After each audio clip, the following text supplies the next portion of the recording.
नमस्कार, मैं उषना गर्ग और आप देख रहे हैं आँखें न्यूज़ 24। हमारे इस नए कार्यक्रम आपकी सेहत में आपका बेहद ही स्वागत है। आज हमारे साथ fertilologist and endoscopy surgeon doctor Sanjeev Kumar मौजूद है। आइए जानते हैं उनसे आईवीएफ रिलेटेड कुछ सवाल के जवाब।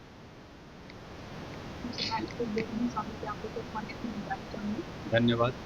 सबसे पहला क्वेश्चन जो हमारा है, मार्केट में रिसर्च के अकॉर्डिंग ये माना जाता है कि it's not only women, it's main also, यानी कि वुमेन में जितनी चांसेस होती है इनफर्टिलिटी की, उतनी ज़्यादा चांसेस मेंस में भी होती है। तो इस पर आपको क्या है? बिल्कुल सही विचार है, क्योंकि जब पहले का डाटा था उसमें महिलाओं में बांझपन के ज़्यादा दोष होते थे।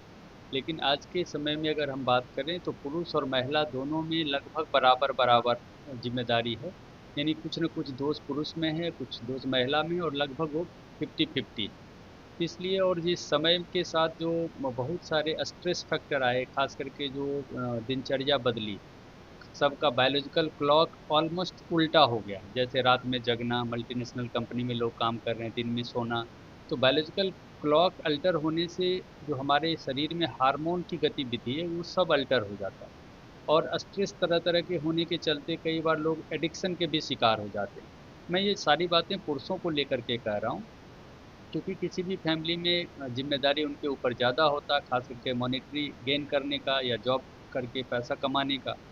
तो ये उसके साथ एडिक्शन भी जुड़ा हुआ, और जो वातावरण में पॉल्यूशन है, चाहे वो खाद्य पदार्थ का पॉल्यूशन हो, चाहे वाटर का पॉल्यूशन हो, चाहे एयर का पॉल्यूशन हो, तो ये एडिक्शन, पॉल्यूशन और लाइफ स्टाइल में चेंजेस ये मुख्य कारण हैं जो पुरुष बांझपन रोज दिन ब दिन बढ़ते जा रहे हैं। और सचमुच में आपने सही कहा कि महिला बांझपन के कंपैरिजन में पुरुष बांझपन लगभग बराबर है या कुछ उससे ज़्यादा भी है।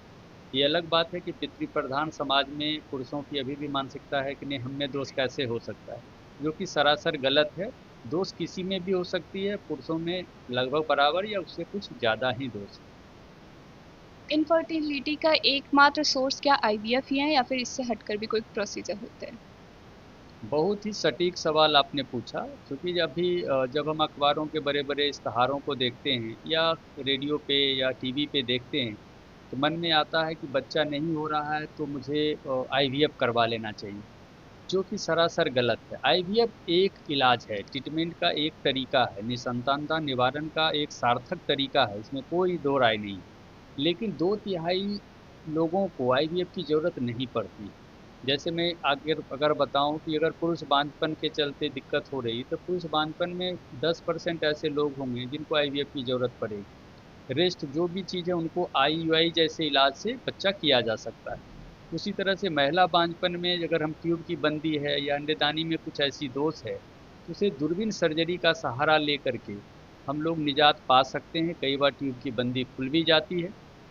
और ऐसी स्थिति में बहुत सारे लोग हैं, बहुत सारी महिलाएं हैं जिन्हें आईवीएफ में डायरेक्ट जाने की ज़रूरत नहीं पड़ती है, क्योंकि अगर ट्यूब की बंदी खुल गई तो उनको नेचुरल कंसेप्शन से भी बच्चा हो सकता है, या कुछ सामान्य ट्रीटमेंट हम लोग दें, अंडा बनने की दवाई या आईयूआई का सहारा लेकर के, मतलब बिना आईवीएफ का भी विकल्प है। और हम लोग निरंतर इस पे काम भी करते हैं कि ज़्यादा से ज़्यादा लोगों को एक सस्ते विकल्प की तरफ ले जाएं, जो कि दूरबीन सर्जरी से प्राप्त होता है। और इसीलिए ऐसे ऑपरेशंस को जो बच्चेदानी पे, अंडेदानी पे या ट्यूब पे होता है, जिससे बच्चा ठहरने की संभावना कई गुना बढ़ जाती है, उसको हम लोग फर्टिलिटी इन्हांसिंग सर्जरी कहते हैं। और ये बहुत ही कारगर सर्जरी है और बहुत ही मॉडर्न सर्जरी है, जिसमें कई बार आईवीएफ का इलाज भी अगर देना है तो भी प्री रिक्विजिट होती है कि कुछ ऐसे दोष हैं जिनको पहले दूर करके ही हम लोग किसी भी बांझपन के इलाज की प्रक्रिया को चुनेंगे। तो इसलिए ये ऐसा नहीं कि आईवीएफ के अगेंस्ट, लेकिन कई दफ़ा आईवीएफ की ज़रूरत को ख़त्म भी कर देता है, जो कि मरीजों के लिए बहुत ही लाभकारी है। आपने जैसे कि बताया कि अगर इनफर्टिलिटी अगर मेल में हो तो उसे आईयूआई प्रोसीजर के थ्रू हम कर सकते हैं। तो ये आईयूआई और आईएमएफ में डिफरेंस क्या है?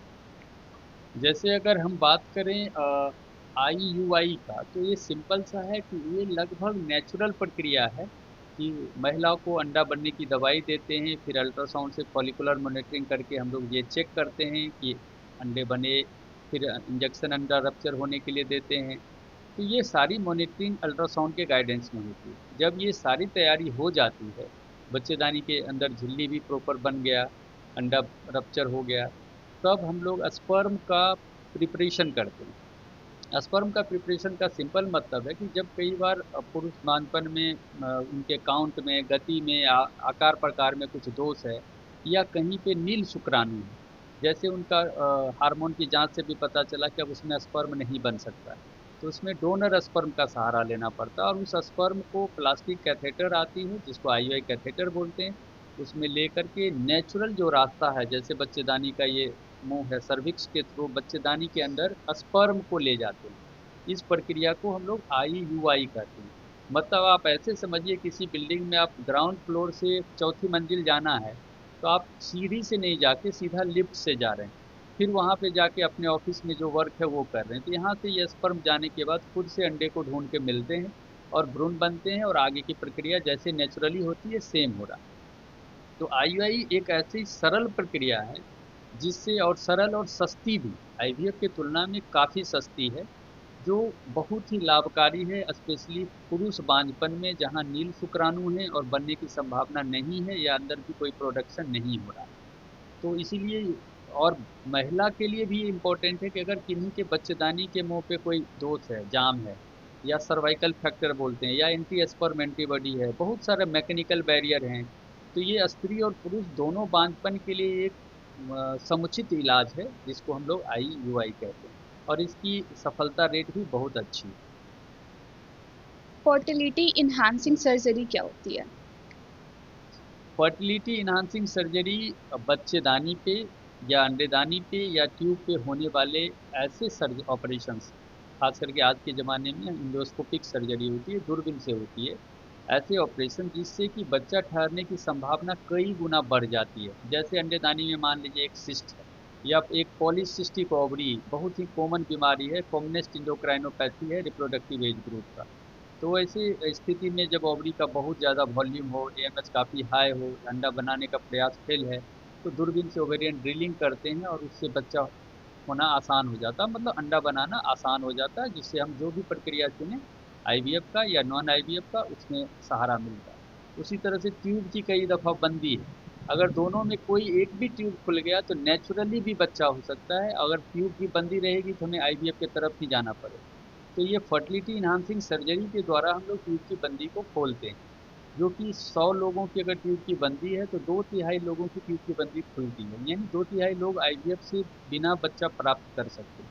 सेम उसी तरह से बच्चेदानी के अंदर कई दोष होते हैं, फाइब्रॉयड है, पॉलिप है, सेप्टम है, या एडिनोमायोमा है, ऐसी बीमारियों को ऑपरेशन करके हटाते हैं, ताकि ये बच्चा ठहरने का घर स्वस्थ हो पाए और उसमें आसानी से बच्चा ठहर पाए। इन तीनों जगहों पे होने वाले ऑपरेशन, चाहे बच्चेदानी के ऊपर हो या बच्चेदानी के अंदर हो, अंडेदानी के ऊपर हो, ट्यूब के ऊपर हो, ऐसे ऑपरेशंस को फर्टिलिटी इन्हांसिंग सर्जरी कहते हैं। और ये बहुत ही लाभकारी है, खास करके निसंतानता से ग्रसित महिलाओं के लिए, क्योंकि ये महिला के अंदर सारा कुछ हो रहा है, और इसमें कई दफ़ा आईवीएफ जैसे इलाज से बचने का भी मौका। आजकल जैसे कि आपने बताया कि मेंस में भी इनफर्टिलिटी काफ़ी ज़्यादा बढ़ती जा रही है, तो इसकी क्या वजह हो सकती है और इसका उपाय क्या हो सकता है?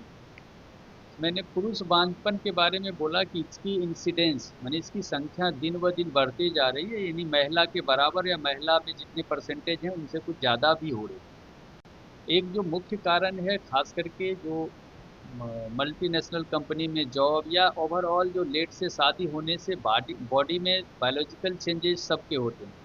तो जब लेट से मैरिज होता है और लेट से बच्चे की चाहत होती है, और उसके साथ बहुत तरह का स्ट्रेस जो ऑफिस के हैं, या उसके साथ जो बायोलॉजिकल क्लॉक अल्टर होता है कि लोग रात में जगते हैं, दिन में सोते हैं, और इस स्ट्रेस के चलते इंडोजिनस स्ट्रेस और बाहरी स्ट्रेस को रिलीव करने के लिए स्ट्रेस रिलीवर के तौर पे लोग एडिक्शन का सहारा लेते हैं। अब सिंपल सी, और कई बार कल्चरली भी, जैसे अब बिहार में अगर हम बात करें तो ये, अगर किसी को पूछते हैं कि क्या आप नशा करते हैं तो कहते हैं नहीं, तो हम पूछते हैं तंबाकू खाते हैं तो कहते हैं हाँ। तो तंबाकू एक ऐसी नशा है जो स्पर्म के लिए बहुत ही नुकसानदायक है, उसके काउंट को, मोटिलिटी को, मॉर्फोलॉजी को, सबको अल्टर करता है। तो नशा से मुक्ति दिलाना, प्लस तरह तरह का जो पॉल्यूशन है हमारे वातावरण में, चाहे वो फूड मटेरियल्स में बात करें, चाहे वाटर में करें, जैसे पैक्ड बोतल हम लोग लेते हैं, या जंक फूड का यूज करते हैं, या जितने भी बिवरेजेज हैं उसमें सब में प्रिजर्वेटिव थोड़ा ना थोड़ा होता है, और प्रिजर्वेटिव आपको ये जानना चाहिए कि वो एक तरह का कीटनाशक, तो वो केमिकल्स हमारे बॉडी में हमारे टिश्यू के ऊपर भी वो नुकसान करता है और जिससे फर्टिलिटी बहुत ज़्यादा हैम्पर होता है। सारांश अगर हम कहें तो स्ट्रेस रिलीवर कि आपने दिनचर्या को ठीक करिए, एक्सरसाइज करिए, योगा प्राणायाम का सहारा लीजिए, बायोलॉजिकल क्लॉक को ठीक करें, पॉल्यूशन से बचें, मतलब पैक्ड फूड का यूज़ कम करें, और तीसरी चौथी बात जो है कि एडिक्शन से दूर। इन सब बात को लेकर के कुछ मेडिकेशंस भी हैं, जो कुछ विटामिन्स के सप्लीमेंट होते हैं, और कहीं कहीं कुछ सुपर फूड्स को भी इसमें ऐड करते हैं जो पुरुष बांझपन के लिए बहुत ही कारगर। एक आखिरी सवाल ये है कि जैसे फीमेल्स में बोला जाता है कि मेनोपॉज से पहले वुमेन्स में फर्टिलिटी रहती है, वुमेन्स में प्रेग्नेंट होने के चांसेस रहते हैं, तो क्या ऐसा कोई सर्टेन एज मेल्स में भी होता है?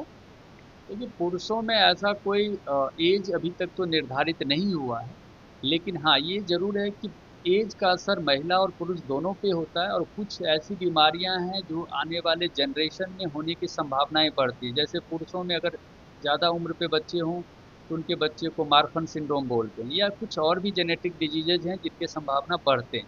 लेकिन महिला में एज का ज़्यादा वैल्यू है, क्योंकि उनमें ओवेरियन रिजर्व ही ज़्यादा घटने लगता है, अंडेदानी की अंडा बनाने की क्षमता काफ़ी गिर जाती है, जिससे बच्चा होना मुश्किल होता है। और बच्चा होते भी हैं तो कुछ जेनेटिक डिफेक्ट की संभावनाएं ज़्यादा रिलेटेड हैं महिलाओं के एज से। इसलिए ऐसी स्थिति में पुरुष के एज का वैल्यू थोड़ा कम है, लेकिन इसमें कोई शक नहीं है कि पुरुष के भी एज से उसमें बनने वाले शुक्राणु पे, उसके जेनेटिक मटेरियल पे असर आता है। धन्यवाद। तो जैसा कि हमने देखा कि सिर्फ मेंस में ही नहीं, मेंस में भी इनफर्टिलिटी के चांसेस उतना ही होते हैं जितने फीमेल्स में होते हैं। ठीक इसी तरह की और जानकारी जानने के लिए आप हमारे साथ बने रहें इस नए कार्यक्रम आपकी सेहत में।